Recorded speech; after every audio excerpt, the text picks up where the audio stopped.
Hey everyone, welcome back to Dev Interrupted. I'm Conor Bronsdon, and today I'm delighted to be joined once again by Kelly Vaughn, Director of Engineering at Spot AI. Kelly and I promise not to talk too much college sports here, which we were doing right before this call. And I think we have some exciting topics to dive into since, Kelly, I know you've recently kicked off an engineering leadership course on building influence for engineers. Congratulations. Thank you. Yeah, this has been many months in the making, and I finally found the time to finish it. And I just ran the first cohort of the course. And based on the feedback I received, it's a really, really good course, and I could not be happier with how everything went.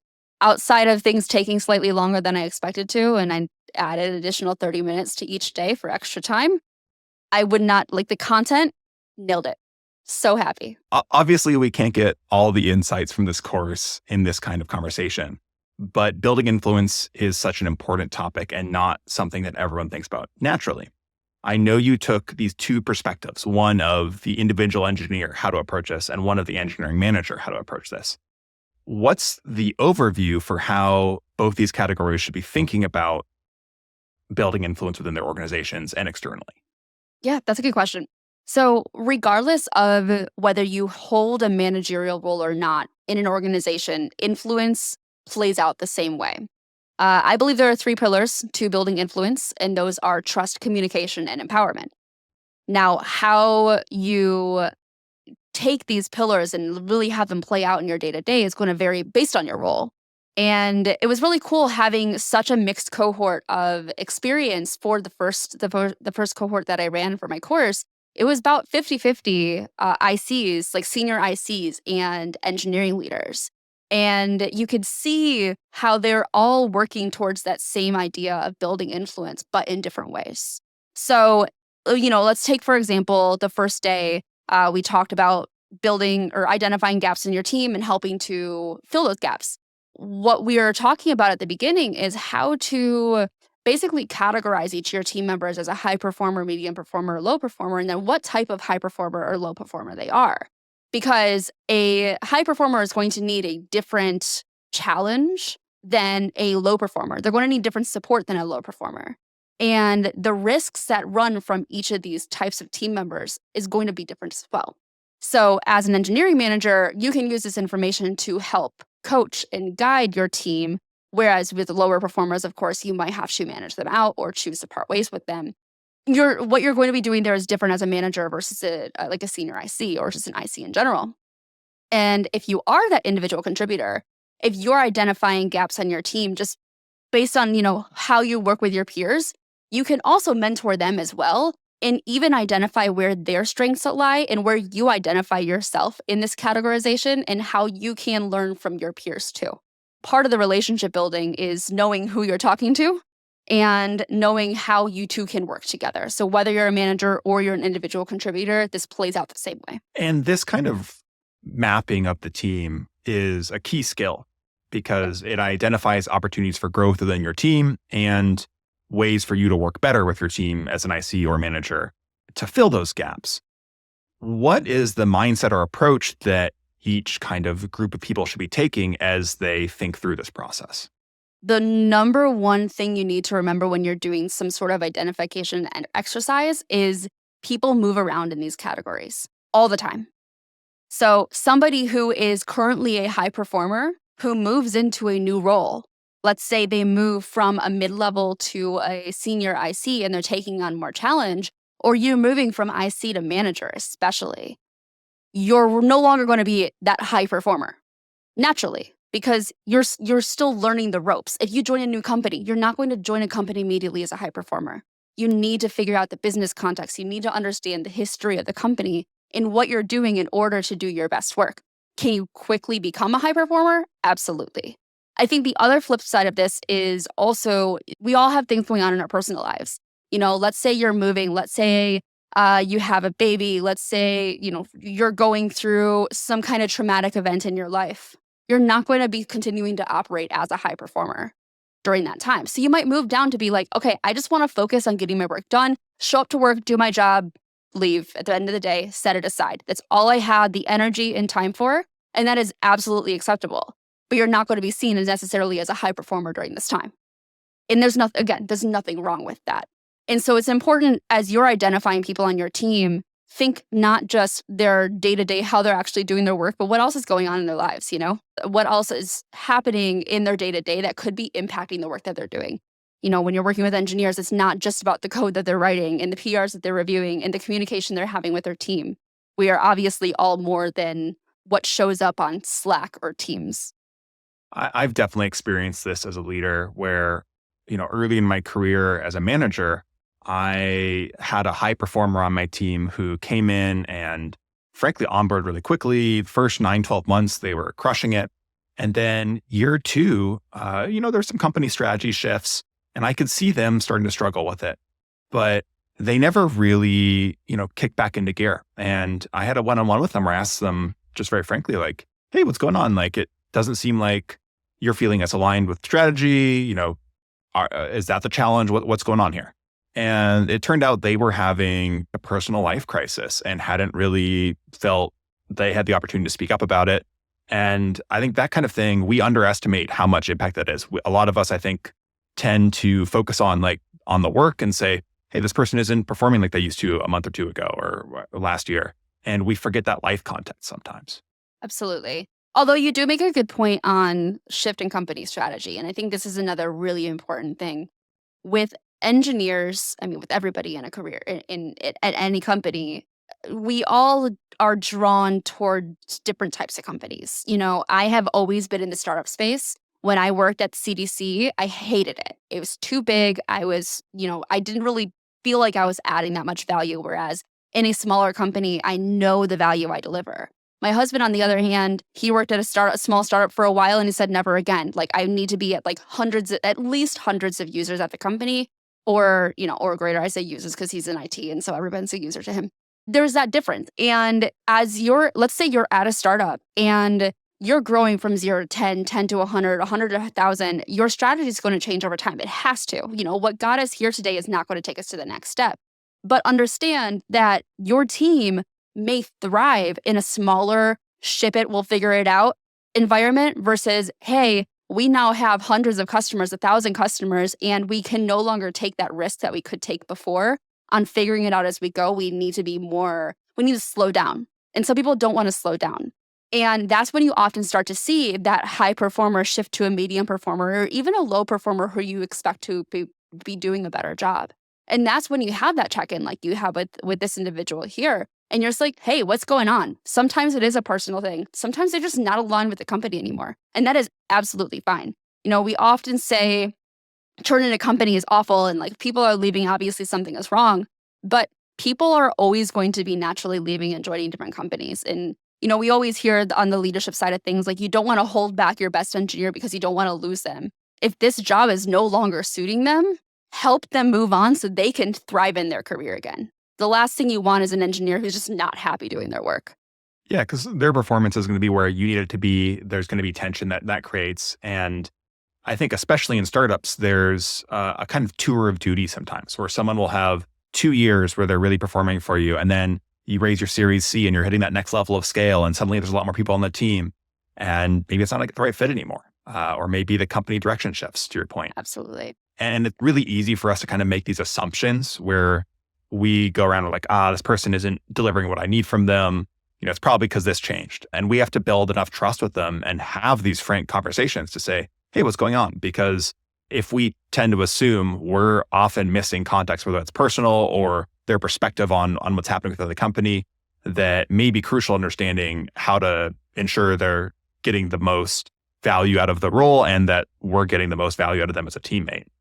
Absolutely. But that's really a manager perspective. How should an individual engineer be thinking about these kind of growth opportunities? Or do you think they should be taking this influential role themselves and saying, hey, let me go and be proactively meeting with team members who I think are struggling? When you're an IC and you're working with these team members, you're going to be much closer than your manager is to the day-to-day, especially if your manager is managing a larger team. I have 10 direct reports across 2 teams.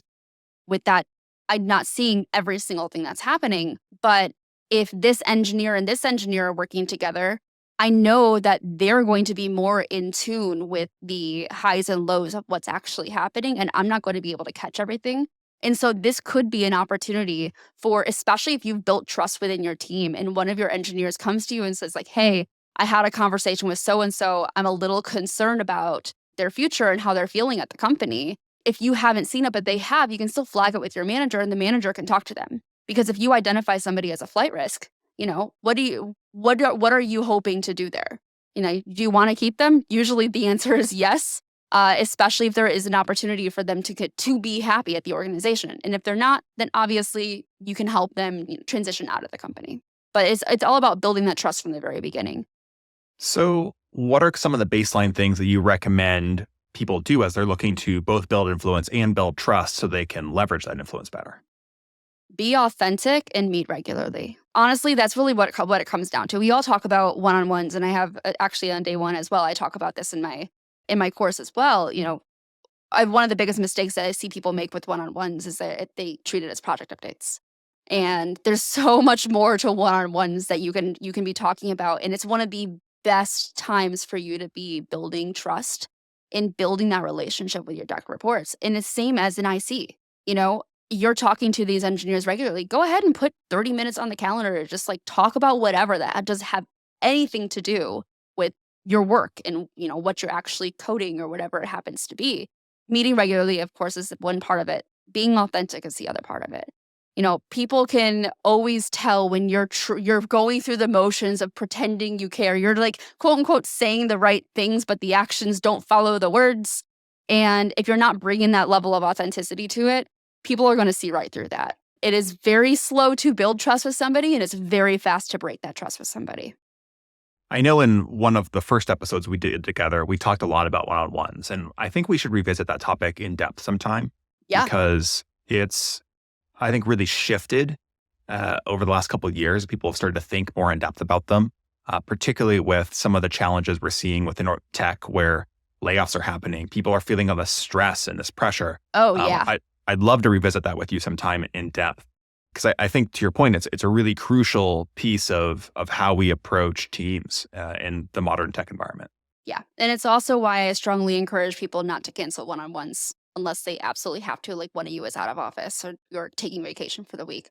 But it's such a crucial time for your team to have that time one-on-one with you. Do you think that also applies to peer one-on-ones? So, for example, I keep certain every 2-week one-on-ones with some of my, peers at my level. How do you think about canceling those or shifting those, since they're kind of less essential to your cohort team, but very crucial to your, frankly, influence within the company and kind of peer interactions? I still strongly encourage you to not cancel one-on-ones unless you really need to. I will shift one-on-ones around all the time if I need to. Totally.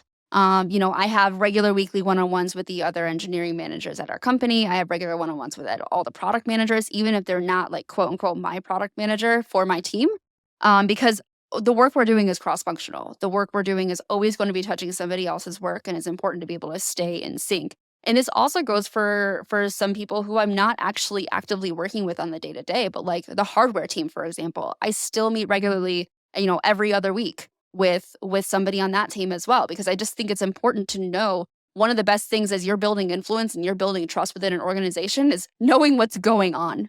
Yeah. And the best way you can do that is just talk to people. Yeah. And I think there's we really rely on this construction of how our kind of social strata within an organization works, this social circuitry, as Gene Kim would call it. And we have this instinct of I communicate my message on Slack. I show these updates here. It's in the project management piece. I'm very transparent, but, people aren't probably reading all your Jira tickets. They may be busy. Yeah. They may not want to be in Jira. And this kind of second layer of the intentional conversations, particularly one-on-one, is so crucial. And I think a lot of developers have started to, not even started, have created this view of all meetings are bad because I want to be hands on keyboard. I want to be coding. And what they're thinking about is the 6-person meetings, the 20-person meetings, the 15-person meetings where why am I here? Yeah. What is the point of this? And there's a lot of studies that show once you have 6 people in a meeting, that's kind of your max to actually get value out of it. Unless it's very much status report, and you shouldn't be doing that many of those.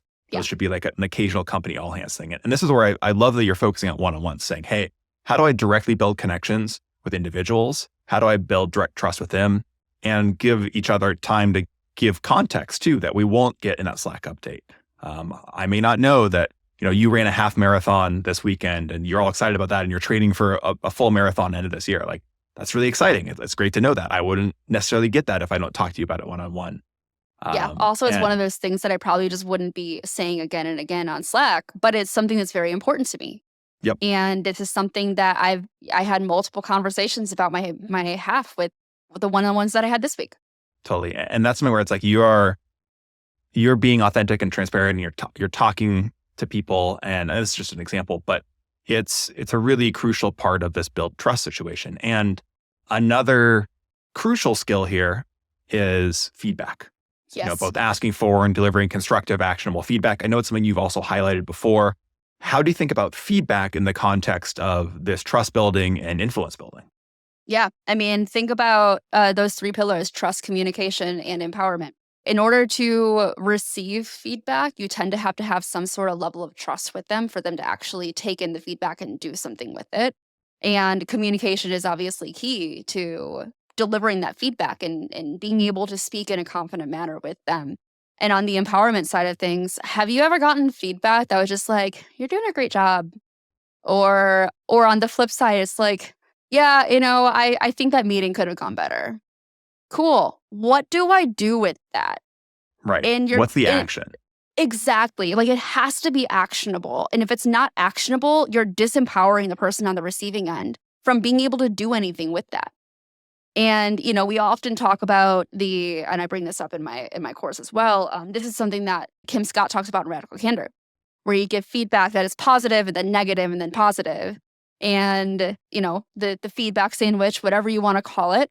And when you do that, you're once again disempowering the individual on the receiving end, because they're walking away being like, "So did I do a good job or did I not do a good job?"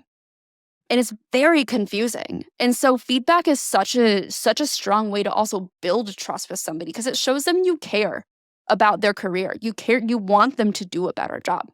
Yeah, I'll say I made that mistake early in my career as a manager, where in one of the first teams I managed, I tried to be too nice about it. I was like, "Oh, your compliment, then like the thing I really need, and then compliment again." Like this, Yeah. classic training here. And I think we have to accept that like often people don't necessarily hear the part you need adjusted. I mean, to your point about building trust, a line of people enough that they can accept when you have feedback. And you need to work on how you deliver it. That's, an important thing to do. But if you're working with other adults, you need to be able to convey constructive, actionable, somewhat negative feedback at times. And Absolutely. you can also make positive feedback constructive and actionable too. Like, Yeah. "Hey, you do a great job about, showcasing your work to others. Please keep doing it." That's actionable feedback. It's saying do more. It's saying keep doing. And I think we underestimate that sometimes. Absolutely. And we there's always this misconception that feedback has to be negative. It has to be critical in some way. Like if I get feedback to somebody saying, "Hey, the PR description you wrote for this most recent PR was so in-depth and so thorough as far as the testing plan goes, that what you're doing by writing all of this and spending time dedicated towards writing a very thorough PR description is, one, we have a track record, like a receipt of what we actually tested. And 2, we're really reducing the chance of a regression through the manual testing that's required for this particular change. And so you're making things so much easier for the rest of the team to understand how to review your code and what actually needs to be tested in this PR. So this is a perfect example of something I want you to be able to, use as an example with the team to say, "Hey, I made this PR. This is a really good structure. You should do the same." Yeah, that's a great example of this, because I think, to your point, we too often default to, "Oh, let me make this negative feedback actionable. Let me give feedback. It has to be constructive and maybe not positive." And part of building trust is also acknowledging and recognizing others for the things they do well. And it's a really crucial part of building the right culture and getting people to continue to do things you want them to do. Yep. What are other key skills that you'd be thinking about as you kind of drill into this building influence topic? So we've got empowerment, we've got communication, we've got trust building. What are the ways you would start to actually action on each of those? Take my course. Great answer. No, so the way I structured my course is around 3 modules: developing your engineering team, conflict resolution across your organization, and giving and receiving constructive feedback. All of these 3 things, as you're building influence in an organization, all 3 of these are going to be playing out on the day-to-day. I really like the conflict resolution one in particular because I feel like this is a skill that everybody can work on. And the way that this is structured in the course is actually not just how to resolve a conflict between, two of your engineers as if it's like you're a manager, but this is how to resolve a conflict with a peer, how to negotiate with your engineering manager counterparts, how to negotiate with your product manager counterpart, and most importantly, how to manage up. And this is something that literally every single person can benefit from. And so I think the most important thing is you're building influence in an organization and you're giving feedback and you're identifying who everybody is and you're helping to resolve these conflicts is that latter part of receiving feedback. You have to ask for feedback. You have to ask and check in and how are things going? How are others perceiving your impact on the organization? And you can kind of do a gut check of, one of the things I talk about in module 1 is around a quarterly development plan that you should do with each of your direct reports if you have direct reports. If not, you should use this practice for yourself to basically check in on what did I do in the last 3 months? What did I set out to do in the last 3 months? And what didn't line up? Where did I fall short perhaps? Or where am I really, really proud of that I actually built in the next 3 months or last 3 months? And what do I want to do in the next 3 months? And I'd say this QDP, this quarterly development plan, is a perfect opportunity for you to update your resume, by the way, because you've just done a review of everything that's your most important accomplishments that you've done. You don't want to have to reflect back, let's say you get laid off or you decide it's time to look for a new job. Nobody wants to go back and be like, what did I do over the past 2, 3, 4 years? I don't know. You already have it every single quarter, you're updating it. I think that's a super smart recommendation. And one of the interesting things we see is that as people start out in their careers in R&D and engineering, you're very close to the product. And that's what you get promoted off of is, hey, I'm excellent at turning this product into something that's valuable. Yep. But to your point, as we kind of move on in our careers, we start to think about communication more, start to think about the structures of the team more. How do we enable others? And that's very valuable and it helps us scale the organization, scale ourselves. But there's a risk that as you move up the org chart, you get farther and farther away from the customer, you get farther and farther away from actually fixing and building the product. What I would love to dive into is how execs and leaders should think about staying close to the product. And a great example of this is a couple of weeks ago, Meta CEO Mark Zuckerberg posted a video where he talks about trying the Apple Vision Pro and compares it in depth to his viewpoint on Meta's own Quest headset. And obviously it's, a competitor thing. He's throwing a little bit of shade, highlighting how great they are. But I think many execs, particularly at large corporations like Meta, very much struggle to hold on to that level of detailed product expertise. It requires a lot of coaching, a lot of setup for them. They have to be very scripted on how they approach any of these product conversations. Yeah. How do you think execs should be staying close to the product detail versus balancing other business priorities? Yeah, I've honestly, staying close to the product detail is a slippery slope as well. It's a delicate line that you need to balance because you want to know what's going on without accidentally putting your position of power in the forefront where you're going to be now impacting the roadmap and changing everything over just because you made one small comment that was like, oh, it'd be really cool if it did this. And somebody somewhere in an organization, we know this happens, is going to hear that and be like, well, the CEO said this or the VP of engineering says this, so we need to drop everything and do this. It is a very, very easy thing to do. I think it's important to regularly check in with your engineering team. In a larger organization, obviously more and more layers get set there. And the higher you go in an organization, the higher your 30,000, 40,000, 50,000 foot view is going to come. But if you're staying close, if you're having skip level conversations, if you're having conversations around your product and how it's actually playing out, you're listening to sales pitch the product. I'm assuming you're probably using some sort of system to record the sales meetings so you can go back and watch them and you can see how the product is being represented as well on the day-to-day. It gives you an opportunity to, really identify, here's where we're doing great and here's where we might be falling short. This is an area of a concern to me, but you can bring it to the correct people within the organization and let that float down. And the reason why I say let that float down is because, again, you have an imbalance of power. If the CEO were to go directly to one of my engineers and say, hey, I'm concerned about this, depending on the engineer they speak with, some of them might bring it to me and be like, hey, our CEO mentioned this. What do you think? And some of them will be like, I'm just going to fix it because I don't want to, I don't want this to be a thing. Like, I don't want to do something wrong, whatever it happens to be. I think that's something that's just like really important to note. Now, on the understanding what's happening in the competition side of things, I think that is something that you should never get away from. I think it's really important to know what the competitive landscape looks like. I think that's one of the most important key skills for, the difference between somebody being an engineering leader and being a business leader. In order to understand where your company can go, you need to understand also what that competitive landscape is looking like.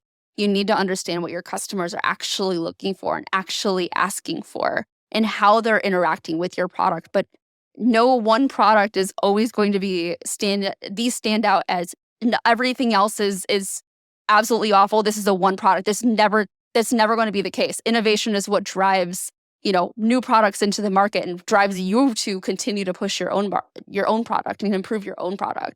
And so it's important to know what's going on. And I think that is kind of the balance of making sure an exec can stay close to the product without overstepping into too much of the day-to-day. What about specifically retaining technical skills?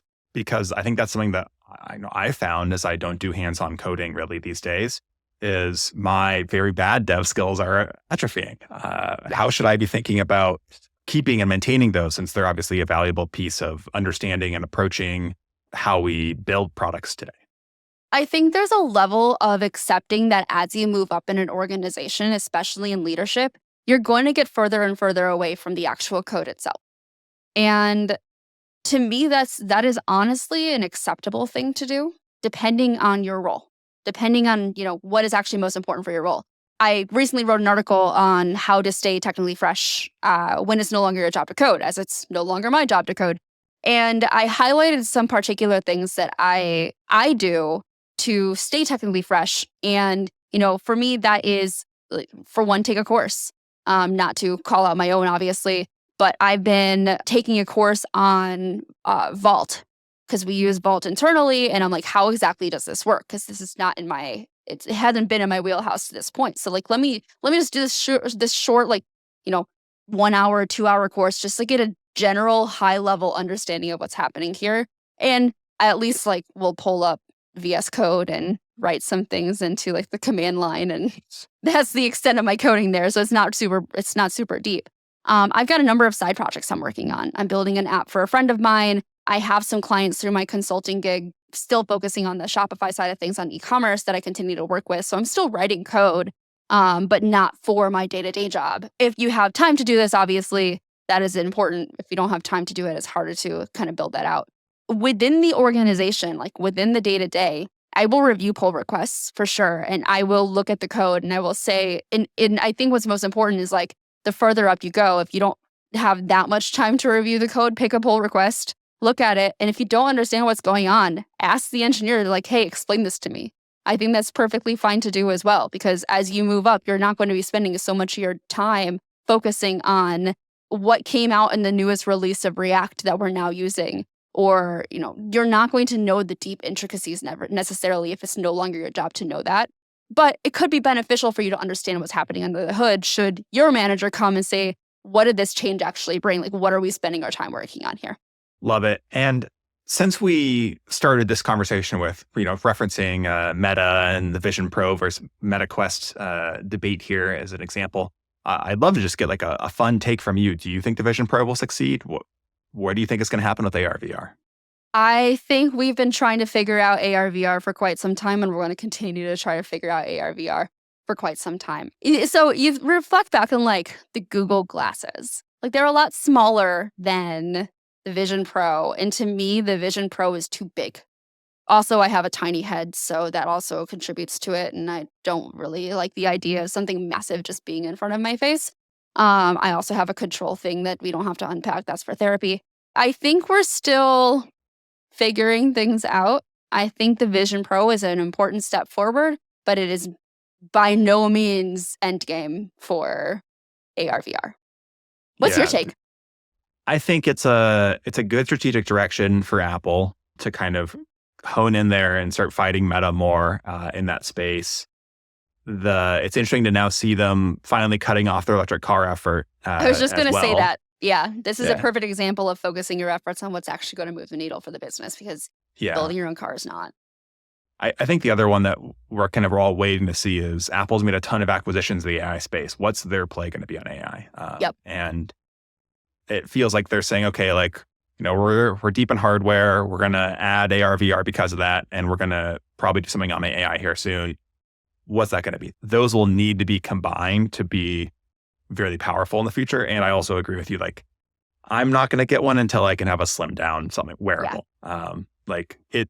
Like the one use case where I really see like, hey, like I would buy it today would be gaming, where, hey, I want this really immersive gaming experience. Looks really cool, but it's just not where I want it to be currently. And it feels like something where I'm going to wait a couple generations before I try it out. Yeah, I mean, Apple, like the Vision Pro is very much like an early adopter's product. For diffusion of innovation theory, it is very much on the left side of the spectrum, where we're not going to see even an early majority adopting it, in my opinion, until we see future iterations come out. And most definitely, I'm not going to see a laggard buying a Vision Pro anytime soon. Yeah, because I'll probably be an early majority one on this one. And I feel like I'm at least a couple years away still here, where I'm like, I don't feel compelled. I don't need this right now. I think in comparison to, let's say, when the iPhone came out, there was a much stronger appetite for that at the outset than the Vision Pro. And I think part of it is just because the technology is fundamentally different. We were already used to using a phone, whereas we're not really used to these AR, VR headsets. That is a new technology that we're all kind of wrapping our heads around, no pun intended. Well, that pun is a great way to close things out. Kelly, I really appreciate the time today. Thanks so much. Yeah, thank you. And listeners, remember, if there's a topic you want to hear Kelly and I discuss, or Kelly and Dan discuss, let us know on social media or via our Dev and Art with Substack comments. We intend to do a lot more of these types of episodes where we dive into key things that engineering leaders, whether they're starting out and trying to grow, or at that exec level, trying to stay close to the product, can leverage to actually improve their careers and deliver more impact. So we'll see you all next week. And until then, you can find more of our content on LinkedIn and via our Substack at devinterrupted.substack.com. And if this topic is interesting to you and you want to build more influence as an engineering leader or as an IC looking to grow your career, check out Kelly's course as well. We'll link it in the episode description.